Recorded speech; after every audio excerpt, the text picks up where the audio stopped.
বাজে এক তারা মন্দিরা কাশি বাসি ঢোল বাজে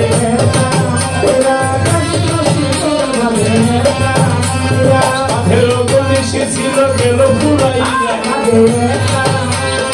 এই দিকে ফাঁসির হাতে যাইতেছে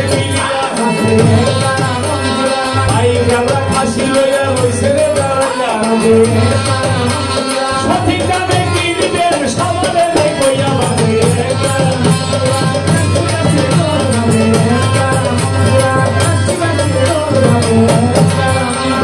কোথায় আমার খাজা বাবা দেখা দাও আসিয়া মাহফিল কবুল করিয়া তোমার যত ভক্ত তাকে তো তোমারে প্রশ্ন দেওয়ার নাই কিন্তু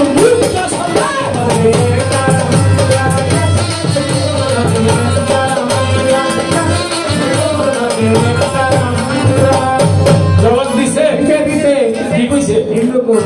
যতটুকু ই লইছে কইছি ধরলাম মনে বাইরে গেছিলাম বলে বলছে আসলে মুক্তা সরকার জ্ঞানী শিল্পী নামটা আর মুক্তা মনে হয় মুক্তা মনে হয় মুক্তা মনে হয় মুক্তা নামটা আর মুক্তা মনে হয় মুক্তা মনে হয় মুক্তা ফাঁকি দিলে বিদায়া বানাবো মুক্তা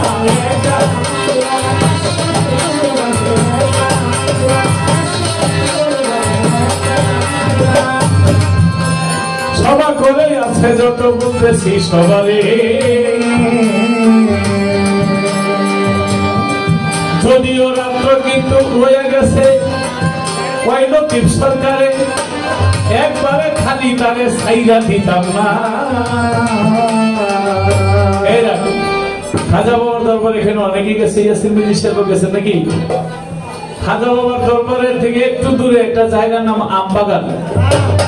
কিন্তু একটা সময় আম গাছ ছিল এখন নাই কিন্তু ওখানে একটা নিম গাছ আছে একটা নিম গাছ আছে নিমের পাতা তিতা না মিঠা তোরা গছ কে লেগে কি তিতা না কেউ কিছুই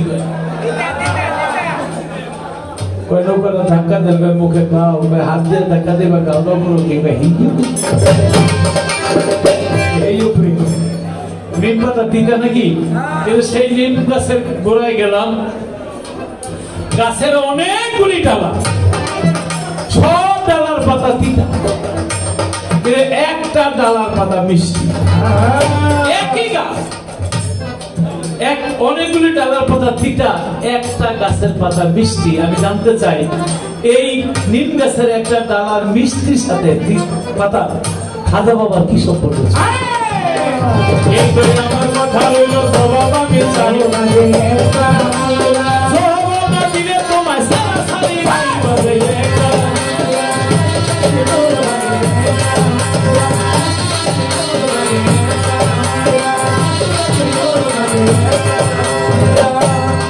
খাজা বাবা যখন নামাজ পড়তেছিল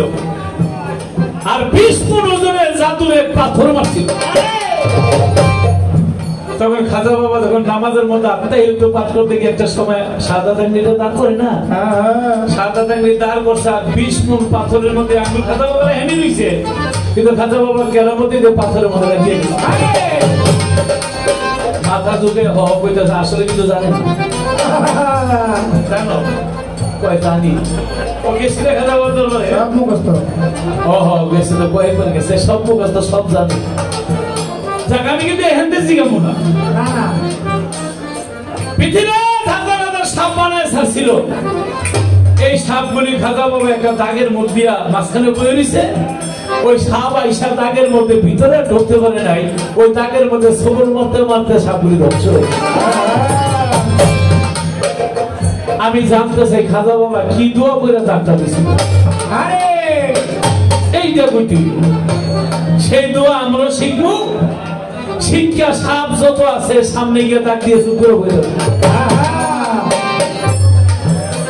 আবার ঠিক মতন পড়িলে না হইলে পরে সাপে সবল দিয়ে মেরে নিলাম আমার দোষী করিলাম কারণ খাজা বাবা ফাতেহা বইরা নদী পার হয়ে গেছে